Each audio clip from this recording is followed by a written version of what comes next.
Wah, saya lagi di Cibinong nih. Ini mau cari makan yang 40 tahun lalu tempat saya makan kalau mau naik gunung. Mampir ke Cibinong, namanya Laksa Cibinong. Ini depan saya ini flyover Cibinong. Dan saya janjian sama J.J. Rizal, sejarawan yang paham tentang kuliner dan sejarah politik kuliner. Coba gue tanya dulu. J, Gua udah WA lo. nih, gue baru dapat nih. Oke, J. Kita akan menikmati Laksa Cibinong bersama kawan nama saya, J.J. Rizal, sejarawan terbaik di Asia Pasifik. Yap. Ya pasti kayak perang.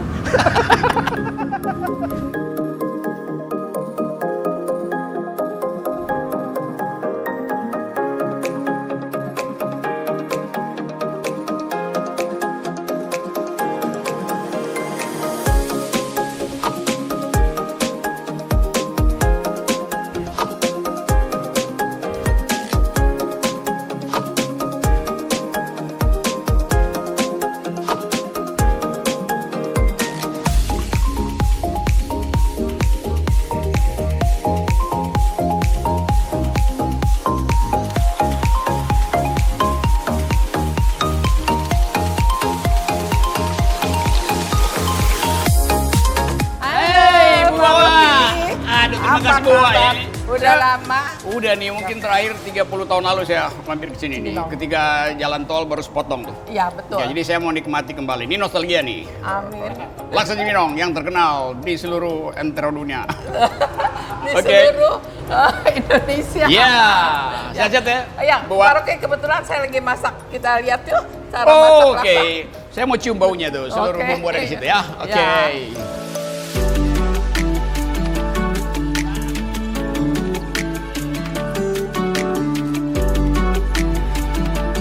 Sini dapurnya Pak Rocky.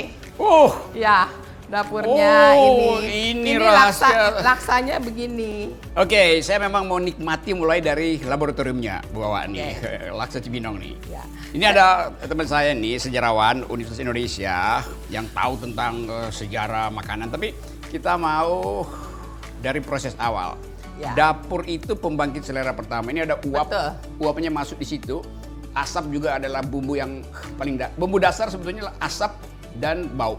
Gitu Ya, kan? ya, betul. Selera dibuka di sini, nanti dieksekusi di meja makan nanti. Ya. Nah, gitu namanya. Betul sekali. Apa nih jadinya nih? Yang pertama, cara paling saya gampang?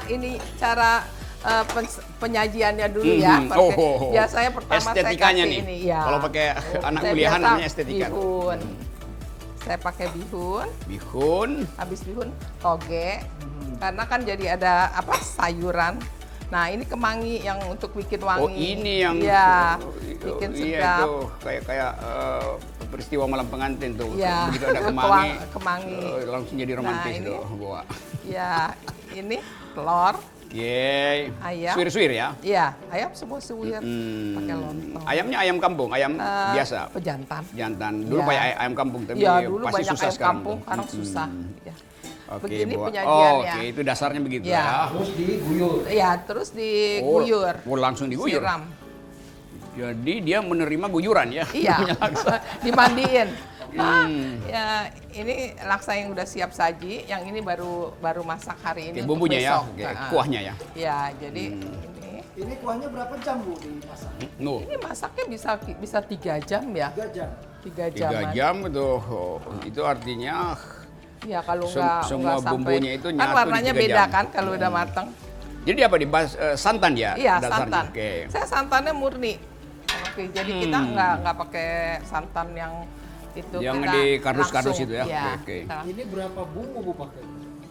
Oh, ini benar-benar sebetulnya benar-benar khas Indonesia. Semua bumbunya yang ada di Indonesia.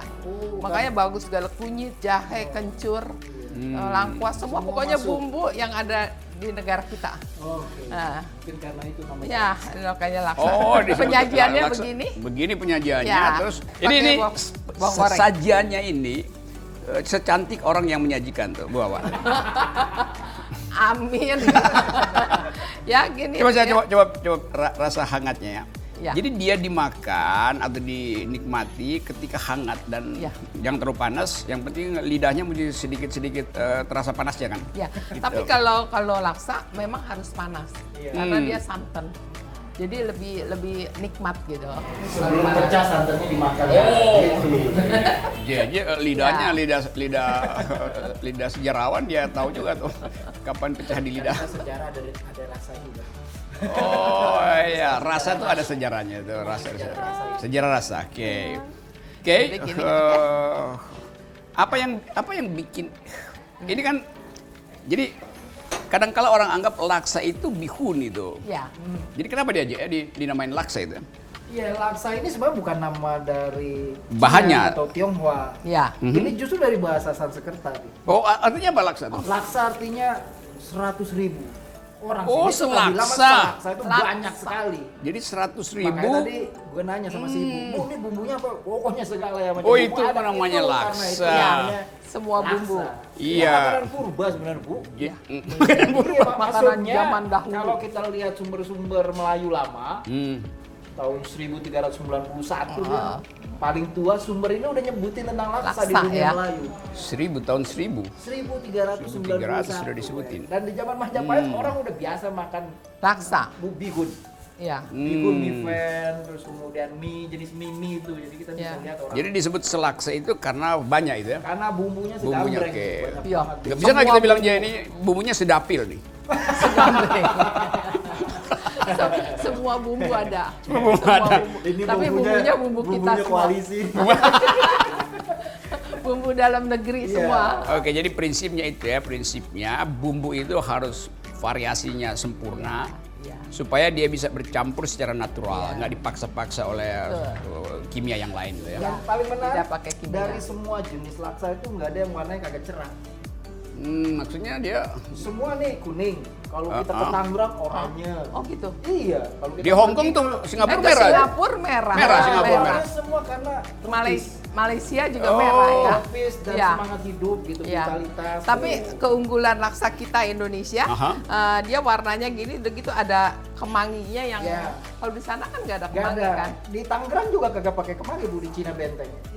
Iya, pakai opor malah makan. Oh, ya? Dan buat sembahyang malah. Oh, Dulu kalau Saya belum pernah Xinjia coba. itu Oh. mereka sembahyang Pakai itu. pakai laksa. pakai laksa. Oh. Jadi dua tradisi yang ditiru dari orang Indonesia tuh laksa sama lontong cap gome. Iya, Karena lontong cap gome. di Cina sendiri kagak ada tuh makan lontong. Kalau gitu kita cobain ke depan ya Pak Ruki ya. Iya, daripada Rasain penasaran laksa kita, daripada kita coba berkali-kali penasaran. itu ya. Oke. Ya. Oke, dari dapur kita pindah ke meja untuk betul-betul memastikan rasa dari laksa satu dapil. Ais. Oke, Bu, di sini kita mau ngobrol sedikit. Jadi, oh ya, santai ya. Bolak-balik oke. Oke, tadi kita ada di dapur dan menikmati proses pembuatannya tuh. Baru menikmati proses itu bikin lapar dua kali tuh kalau menikmati proses. Nah, sekarang kita coba cicipi ini, saya sambil cicipi, lalu kita coba tanya pada seorang yang paham tentang sejarah akulturasi budaya. Kan makanan itu sebetulnya hasil pertemuan budaya, nggak ada makanan yang asli, semua makanan itu adalah hasil kompilasi dari kebudayaan.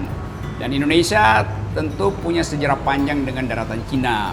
Karena beberapa dokumen yang ada di Cina itu, bahkan saya pernah dengar satu uraian dari seorang ahli Cina asal Universitas Indonesia yang meneliti dokumen Surabaya tahun 100 itu ada di Cina tuh. Begitu juga dokumen yang dihasilkan oleh pertemuan para diplomat, pasti di dalamnya disebutkan jenis makanan. Nah, untuk tahu lebih dalam apa sebetulnya inti dari laksa itu atau sejarah laksa itu? Saya tanya ke Ki Haji Rizal dulu ya.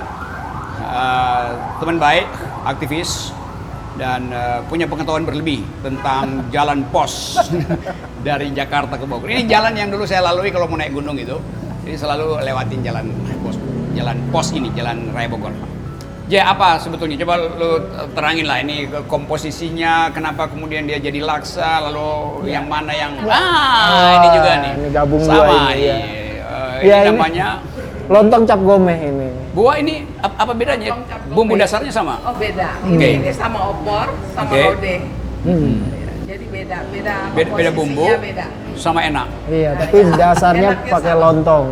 Iya. Tapi kita mungkin Oh, ini ini dulu kali bentar ya, ya. Bu ya, Iya. sama Rocky ya. Ini kan artefak sebenarnya dua ini. Artefak ini. Dia bisa pinter jawab kalau kita nanyanya pinter. Iya. Jadi kita Kayak tadi misal pertanyaannya, Bu ini bumbunya berapa? Banyak, semua bumbu ini masuk ke dalamnya. Iya. Sebenarnya dari pertanyaan itu kita bisa dapat jawaban tentang asal usul etimologi kenapa nih namanya artefak laksa. Dia dari kata laksa. Dan itu bukan bahasa Cina, bukan bahasa Tionghoa, bukan bahasa Jawa, tapi bahasa Sanskerta. Dan kita dapat sumber informasi pertamanya juga bukan dari sumber-sumber di Nusantara. Justru dari sumber-sumber di India, di Persia gitu. Jadi itu menjelaskan oh sudah ada hubungan yang sifatnya mondial ya, sejak lama. Jadi gitu. tadi peristiwa tersajinya laksa ini pernah dicatat dalam sejarah justru di India gitu. Ya, jadi sumber-sumber kita dan kemudian kita dapat sumber informasinya dari sumber-sumber Melayu lama. Kayak sumber Melayu tahun 1391 gitu. Yang paling tua memberitakan tentang laksa begitu ya. Di dunia Melayu gitu. Tapi kemudian kita tahu karena bahannya ini mie bahan dasar kan mie ya, bihun ya. Iya. Itu udah dikenal dan dimakan oleh orang-orang di Majapahit sejak abad ke-12.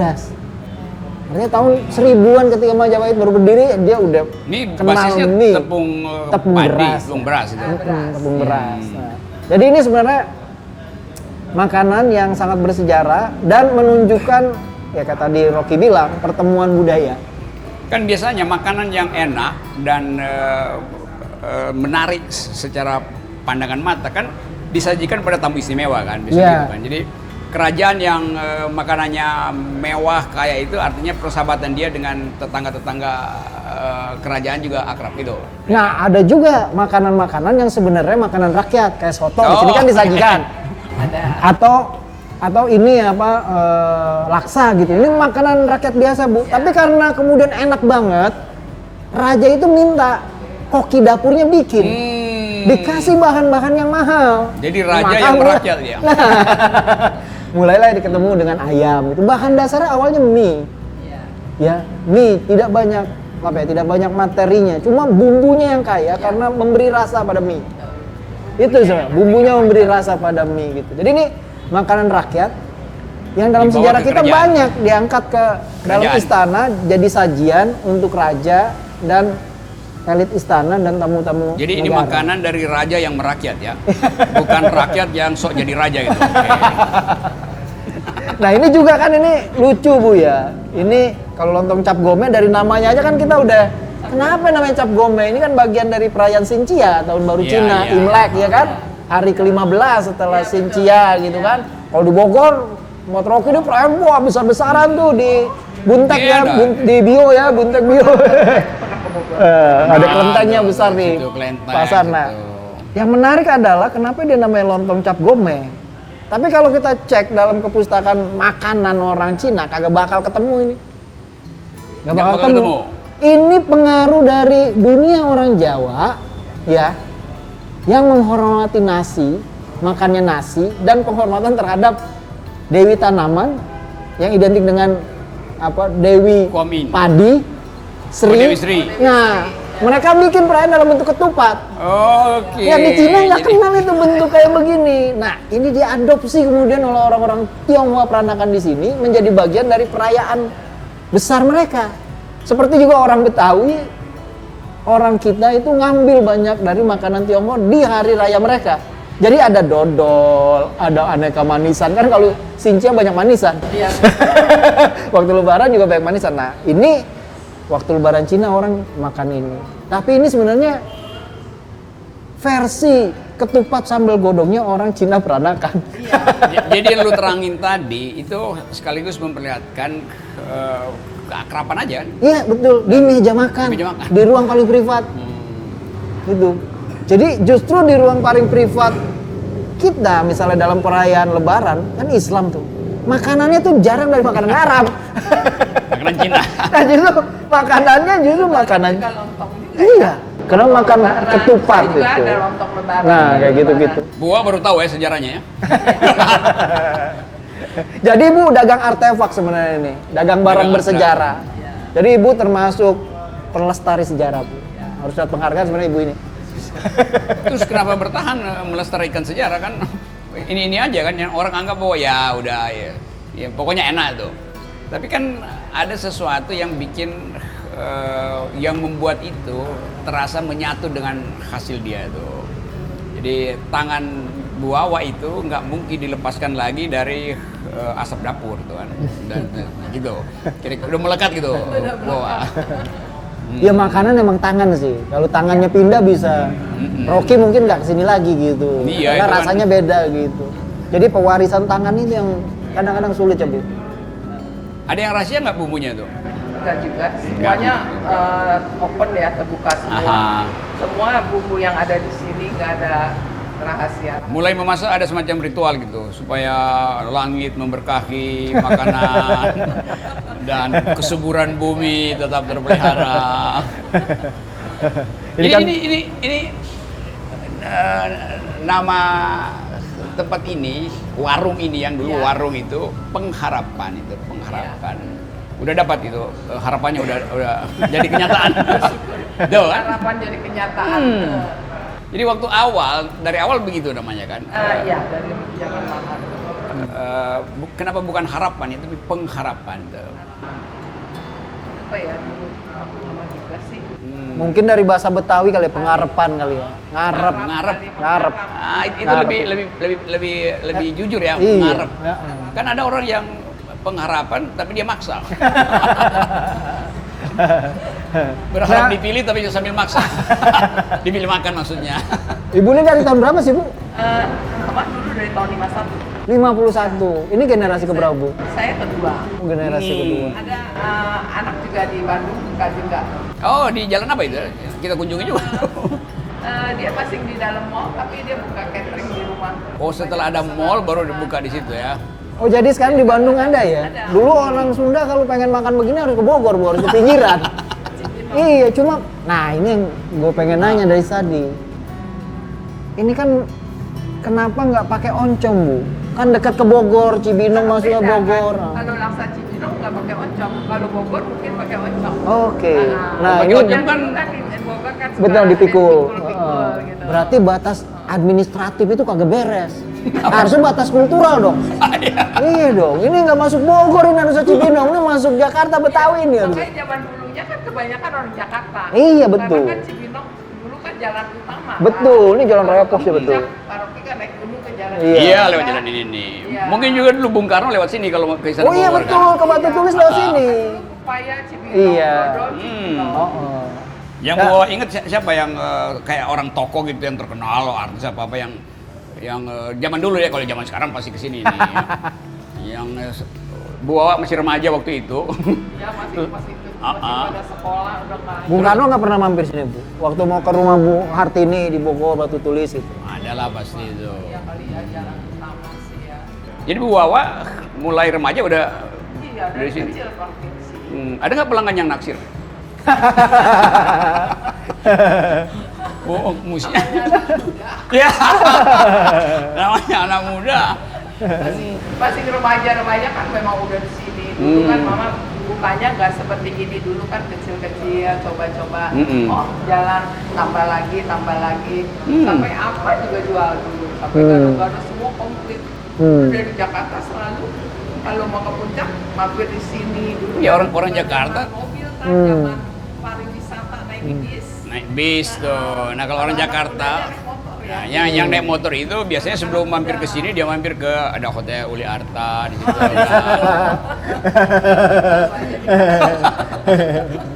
Ya itu zaman itulah tuh.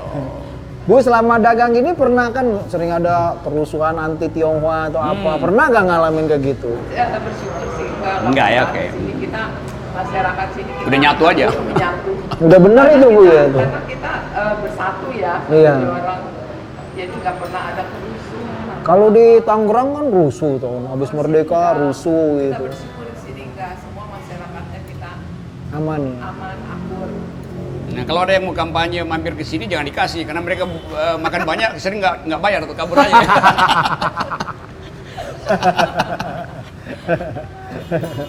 Memang ini ibu bersyukur ya, tempat ibu ini kan di jalan, sebenarnya ini jalan sentral ya, jalan utama ya. Itu lu sambil ngobrol gue makan nih. Jadi kalau ibu lurus dari sini tuh ada situ sejarah namanya Rumah Cimanggis, ibu pernah dengar? Rumah Cimanggis. Iya, dekat rumah sakit Bu. Rumah sakit Sisalak itu. Oh ya? Yang sekarang jadi Universitas Islam Internasional Indonesia itu. Itu di dalamnya ada situs Bu. Itu vilanya atau Lanheisnya Gubernur Jenderal Panderpara. Oke. Nah, rumah itu jadi prototipe contoh Makasih, Pak. bagaimana Dendels itu bikin jalan raya pos. Karena menarik di rumah itu udah ada. Di mana dia di sini? Di sini di Cimanggis. Oh. Cimanggis sebelum lampu merah Bu, dekat rumah sakit sebelah kiri. Itu dulu namanya Gedong Tinggi karena itu villa mewah ya dari Gubernur Jenderal yang paling korup. Tapi sangat alim. Sangat takut sama gereja, tapi sangat korup. Oh, karena dekat gereja maka dia anggap nanti dia kasih upeti pada Betul kayak gitu. pejabat gereja terus masuk surga itu. Sampai mati kagak keungkap korupnya Bu itu. Tapi dia tuh jadi cikal bakal standarisasi jalan yang mengilhami Dendels bikin jalan raya pos. Karena ketika Dendels lewat, kok ini aneh jalanan ya. Lebarnya beda dengan yang lain-lain gitu, ada standarnya. Terus di sepanjang jalan ada pasar, kemudian ada penghentian tempat kuda merumput, terminal kayak gitu. Itu. Berapa tuh? Sebelumnya 1850. kalau Panderparanya 1825. awal abad 19 tahun 1800 awal itu. Jadi ini udah berapa tahun nih? 51 ini kan. Ini 51 tuh. Iya. Jadi ini kan menjelaskan bahwa dulu ini memang kota ini besar ini jalur ulang-alik yang ini luar biasa. udah metropolitan sebetulnya kan. Nah dulu kan juga dekat ibu ini Citerep ya Bu. Dulu ada orang paling kaya di Batavia abad ke-19 namanya Mayor Yance itu Bu. Mayor Yance itu yang asal usulnya musik ini pernah denger Tanjidor. Oh, Tanjidor ya. Brass band itu yang banyak orang nyanyi. Dia orang apa dia aja? Belanda. Dia orang Papang Bu. Turunan macam-macam dari Filipina dibawa ke sini, kayak di Jakarta Utara ada tempat Dia namanya turunan Papang. macam-macam dia? Iya. Udah kayak laksa dong. Mayor Semua iya kayak bumbunya. laksa betul. Ini makanannya Mayor Yance lah ini. Compor campur Bu. Nah, itu dia punya villa mewah Bu di Citerep, punya perkebunan besar dan bisnis yang membuat dia paling kaya tuh burung walet. Udah ada burung walet waktu itu. Iya, itu bisnis paling besar paling kaya dia Mayor Itu Yance. 1000 berapa? Kalau Mayor Yance itu tahun 1800 Dia udah bisnis burung walet ya. Iya, bisnis besar burung walet. Orang paling kaya itu Bu. Jadi dia sudah lewat sini untuk ke Batavia. Untuk ketemu Gubernur Jenderal diiring-iringin sama Tanjidor itu. Keliling sini tuh sampai kota dan dia dapat gelar mayor tituler dia. Kayak gitu. Terus lempar-lempar hadiah dari keretanya. Wah, istrinya banyak, kencemannya banyak dia Bu itu. Pokoknya kerjanya pesta-pesta aja kayak Rocky ini lah Bu pokoknya dia itu. Jadi saya ngebayangin Mayor Yance tuh kayak Rocky gitu, kerjanya pesta-pesta. Sama cem-ceman. Ngomongin orang, dikelilingi perempuan-perempuan cantik begitu, ya kan? Ini cuma ada satu perempuan cantik di samping gua nih, bawa. Omongannya seperti sabda Bu. Wah, itu takut semua orang Bu Yance sama namanya. Mayor Yance itu. Bisnisnya burung walet. Sampai ditulis sama sastrawan terkenal dan jurnalis Bu, namanya Johann Fabricius. Burung-burung walet kelapa nunggal. Dia bisa luar kepala menghafal bumbu-bumbu politik masa lalu. Dia lu sambil makan. Ini ibu punya ibu. Ini punya ya. Ini cicipan ke-7. Sendoknya ke-7 nih. Kayaknya gua nggak bakal berhenti nih. Karena menikmati ini mesti dalam suasana hangat dan dalam pembicaraan yang heboh gitu. Nggak bisa lo makan sendiri-sendiri nih. Karena itu disebut sebagai makanan yang mesti dihadapi dengan serius. Walaupun dengan ocehan yang ngaco-ngaco. Tapi begitulah di warung kita bicara hal yang nggak penting-penting amat, tapi kemudian menimbulkan keakraban. Itu namanya makan. Gitu, intinya. Nah ini gue lagi cicipi dan rasanya ini kayak apa nih, kayak kalau gue waktu remaja ini sensasinya kayak ciuman pertama di bibir kedua. Ini serius gue ngomong. So kalau bibir pertama kan gak ada perbandingan tuh. Begitu bibir kedua terasa tuh. Jadi setelah saya banding-bandingkan dengan yang lain, memang ini tak terlupakan. Bawa, terima kasih banyak ya. Ya, sendok ke-8. Gimana udah coba? Wah ini emang lontong cap gomenya apa ya?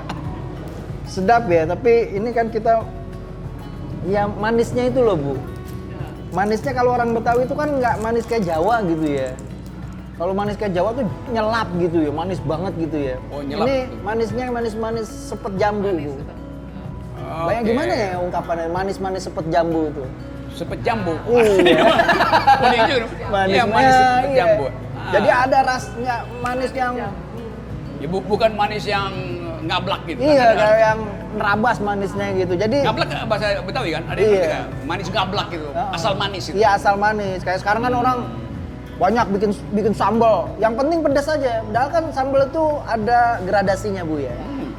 Manis tuh ada gradasinya. Nah sekarang tuh orang nggak ngerti gradasi itu tuh yang saya pikir hanya tangan yang diberkahi Tuhan yang bisa bikin gradasi itu Bu. Nah ini tangannya diberkahi Tuhan ya Bu.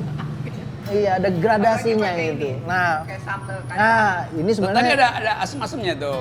ini Oh, sambal ada cuka apa? ini. Oke, jadi Ini khasnya ini. cuka itu buat nyatuin rasa apa buat bisa-bisain rasa dia tuh? Itu justru untuk memperkaya rasa Oh, itu. oke. Jadi Bangkitin rasa manis, dikuatin. asem segala macam itu. Jadi, Nah, dulu juga Bu, kalau makan begini tuh sering dibilang nih kan makanan muncul di acara-acara yang berkait dengan keluarga. Kayak lontong cap gome kan waktu Sincia, itu hari raya keluarga sebenarnya. Tapi kan sekarang kalau lagi Sincia orang kasih diskon banyak, padahal kagak boleh itu jadi. Dulu kalau Sincia orang makan gini sambil ngobrol. Gua sambil ajar, Bu, ya. gitu. Iya. ini biasanya nih kalau tata tertib makan ala Eropa, mestinya mangkoknya dibawa ke sini nih. Tapi kita ala Betawi, mulut kita yang masuk ke sini. Kalau Eropa diangkat mangkoknya. Begitu table manner. Tapi kan kita sebenarnya kita nggak perlu terlalu peduli tentang cara makan. Iya. Yang penting makanan itu menimbulkan kehangatan gitu. Kalau makanan enak sambil cemberut kan, cemberut mikirin utang misalnya, utang negara maksudnya tuh. Nggak tenang makanya. Bung Karno tuh Bu yang sering lewat sini, tapi kurang ajarnya nggak mampir ya. Itu kalau makan suka dibilang kampungan Bu. Oh cara makannya tuh? Cara makannya kampungan dibilang. Ya, karena misal dia mau makan sambal. Sambal itu harus diulek di sampingnya dia. Dan disajikan dengan cobek-cobeknya dan multu-multunya di atas itu. Dan Express. iya, kemudian kalau makan kagak banyak omong, habis makan banyak omong. Jadi makannya cepet, pakai tangan. Dan seleranya sangat kampungan. Dia nggak bisa pergi ke luar negeri kemana-mana, ke luar negeri bawa ini sambal pecel. Oh iya Jadi dia dia nggak bisa lepas. Ya. Nah pernah ke Mongolia kan makannya pokoknya susu apa itu? Dia nggak bisa makan tuh. Nggak bisa makan. Akhirnya dia makan semua pakai pecel Bu. Kalau ke Eropa gitu dia mesen salad kasih pecel, udah gitu aja. Makan daging domba di Nggak bisa, pakai nggak pecel bisa ya. iya pakai bumbu pecel. Semuanya dipakein bumbu pecel. Jadi pendamping Bung Karno yang paling setia sebenarnya bumbu pecel Bu. Gua ingat apa ya peristiwa yang bisa jadi ingatan tentang jalan ini nih. Peristiwa apa aja, ada peristiwa kebudayaan atau apa namanya kebakaran itu ada nggak? Satu. Enggak ya. Iya. Jadi dulu Ya Cibinong gini aja, cuma waktu itu belum ada jalan tol. kan dulu ada semacam tugu di situ kan di pertigaan ini kan. Yang misahin itu, yang kasih tanda bahwa ini kalau ke kanan loh Iya, dulu ya. ke Cibinong. Itu belum ada jalan tol tuh. Ini jalan kecil kan. Iya. Citerep itu Ada kan. di tengah-tengah kalau nggak salah itu ke Citerep ke sana. Iya, ya. kayak Penunjuk sedikit jalan. penunjuk jalan tuh, yang lama itu. Jadi kalau kita bandingin misalnya, tahun 51 tuh, Bu Wawa mulai umur berapa tuh pada waktu itu? Belum lahir. Belum lahir, jadi ibu ya, Iya. yang nerusin ibu tuh. Ibu cerita apa? Asal usul ini diceritain nggak tuh? Atau tiba-tiba ya udah ada restoran ya jalanin aja. Dulu memang asal mulanya sih nggak apa mama Bu mama ya. coba-coba Coba-coba buka warung itu. ternyata Dan jual semuanya. enggak, sedikit-sedikit laksa macam-macam terus makin ramai akhirnya ya buka satu ini ya Lapak buka gitu. macam-macam dah. Ternyata banyak orang dari Jakarta pada mampir karena Dan jalanan utama kan di sini ya. Dan semuanya nyari laksa itu. Dan lain-lain. Ada lontong, ada oke. gado-gado, macam-macam soto. Jadi Soto mie, macam-macam pokoknya akhirnya macam-macam. Jadi udah gabung Tapi antara namanya laksa. makanan kebudayaan Sunda, Sudah. peranakan Cina, Ya. Betawi dan Betawi ketemu di sini ya. Orang dulu mau narboven sebutnya kan? Narboven. Narboven itu ke atas mau Buat pesir. Iya, biasanya yang dan- makan roti mampirnya Tan Ek Cuan. Kalau makan Iya. laksa Iya, di sini. Makan laksa Di sini. buat minum teh di puncak sana kan, dan turun gunung buat vakansi. Nah, Vakansi. Bu, ibu dulu keluarga langsung di sini atau sebelumnya di mana? Kalau papa memang orang Bogor, Bogor? mama memang orang Cibinong. Oke, Nenek kan memang tinggal di sini, nenek saya kan dulu ya memang orang asli sini. Oh, Oh, iya nenek. memang dulu memang laki-laki di sini orang-orang Tionghoa tuh beda dengan yang di Sumatera atau di pulau lain. Kalau di Sumatera itu mereka bedol desa kan dari Cina daratan sana, bedol desa makanya ngomongnya semua tetap bisa ngomong Cina kan. Kalau yang di sini kagak bawa perempuan. Jadi dia Di sini dia ngawinin emang. perempuan-perempuan sini. Lahirlah kebudayaan peranakan itu, lahirlah orang kayak ibu ini. Nggak susah ngomong Tionghoa, ngomongnya cara Betawi kayak gitu.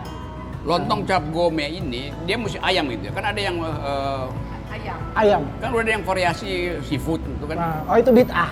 Oh lain dong. Bidau itu dong menyimpang. Kalau lontong cap gome ayam. Iya, memang opor dia. Biasanya Opor. opor. Karena ada yang Tapi ada juga pakai semur biasanya. Iya. yang dia pakai udang. Lebaran saya pakai semur. Iya. Kalau lebaran kan udang itu. Apa Enggak, namanya itu? kalau lebaran di Betawi itu ada acara namanya andilan. Andilan. Jadi orang satu kampung ngumpulin duit untuk beli kerbau 3 bulan sebelum hari lebaran, belinya itu, kemudian dipelihara, digemukkan. Jadi sebelum ada andil itu kan saham, tanam saham, Oh, tabungan iya, andil. Saham. Kadang kalau satu kata itu mewakili semua pengertian. Kan kita nggak pernah tahu tadi ini laksa itu artinya ribuan itu kan. Terus andil tadi. Iya. Padahal sebetulnya kata andil kata yang orang anggap itu bagian gue ya. Padahal sebetulnya bukan bagian dia, saling memasukkan. Iya, betul. Gotong royong itu. Gotong Jadi dulu royong. gitu. Sebelum kemudian orang kena bencana kerbau suntik air itu loh, Bu. Daging suntik air itu apa? Oplosan apa-apa. Oh Iya. digelembungin itu. Digelembungin itu nah dulu kayak gitu, Bu. Jadi kalau kita pergi ke pinggiran mau lebaran itu banyak orang ngangon kerbau untuk dipotong pas dekat hari Idul Fitri. Nah, biasanya itu mereka nyemur. Tapi sampai sekarang ya. Masih ada. Ya. Cuma udah gampangan nyari kuntilanak daripada nyari orang andilan kebo, Bu, sekarang. Jadi Jadi di Cibinong masih banyak.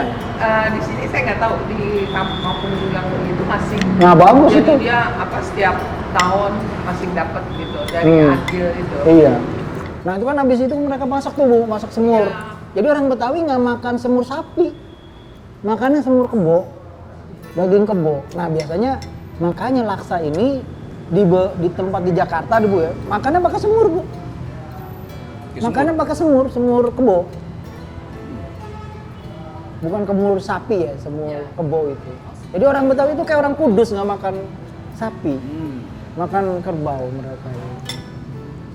Nah itu kan dulu gambaran bahwa kawasan apa ya Betawi ini kawasan yang banyak ruang hijau orang gampang ngangon segala macem kayak gitu.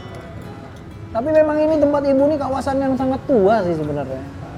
Nah, ini mesti jadi sebetulnya ibu kota mesti pindahin ke sini nih. Ibu kota. Ibu kota kan sekarang Cibinong kayaknya udah Ibu kota Bogor, Ibu kota Bogor nih. Cibinong sendiri sekarang kabupaten. Udah sini ke Pemda. Maksudnya ibu kota negara pindahin ke sini aja. Tapi dulu memang ibu kota itu di kawasan sini. Berita-berita paling tua dalam sejarah yang namanya Kerajaan Tarumanegara, Kerajaan Sunda itu kan ibu kotanya di Bogor, Dayakolot. Oh, Dayakolot. Iya, jadi orang dulu nyari rempah, zaman rempah itu ke pedalaman kan, makanya ada tempat namanya dermaga. Ya dermaga. Ya karena itu membuat kapal jung untuk diturunin dengan daerah itu Sungai asal Ciliwung usulnya. itu ke Sunda Kelapa. Jadi semacam Jalur rempah itu Sungai Ciliwung itu. Makanya orang Cina di sini Bu, ada rumahnya Bu. Di Jadi Jalan dari dulu- Margonda. Makanya ada kampung namanya Pondok Cina. Iya, Pondok Cina. Iya. Di Depok ya. Iya, Itu Pondok Cina. ada rumah tua. Dari tahun 1648 Gimana sih bayangin. coba lo terangin dikit, Pondok Cina tempat orang bermukim di situ karena nggak boleh masuk ke Depok itu. Bukan. Sebelum Castellane beli Depok, belinya sama orang Cina Bu itu. Castellane beli sama orang Cina. Jadi sebelum Castellane dikatakan melarang orang Cina, siapa nih ya? Tuan di situ. Cornelis Castellane itu yang tuan tanah, abdi VOC yang kaya, dia suka kritik VOC karena janjinya membawa enlightenment, pencerahan, ternyata membawa penindasan, dia protes. Dia bikin buku. Janjinya membawa pengharapan. Iya, janjinya membawa pengharapan. Ternyata harapannya sirna. Maka jadilah sirna harapan gitu kan. Nah, dia protes, dia tulis buku, Bu, di mana di Srengseng. Nulis buku protes. Katanya lu bisa protes doang, buktiin dong. Nah, dia buktiin, dia beli tanah, dia bawa budak-budaknya. Terus dia bikin satu komunitas dan Castellane itu orang pertama sebelum pembebasan budak di Amerika yang membebaskan budak. Oke, Nah. ya lo ntar kita campung. Kagak bisa habis. Karena kita kalau ngomong sejarah lo habisin makanan itu dan teman-teman ini pertemuan kita dengan Ibu Wawa di Laksa Cibinong. Ini Cibinong itu tempat peradaban bukan dibenturkan, justru disatukan gitu. Iya. Ada peradaban Betawi, Sunda, Cina situ. Dan pada waktu itu orang merasa bahwa oke, kita sama-sama hendak menikmati makanan. Karena itu berkumpullah di resto rumah makan Laksa Cibinong. Jadi ini laksa itu di dalam laksa ada sejarah politik, ada sejarah kebudayaan, ada estetika, ada sejarah bumbu di situ.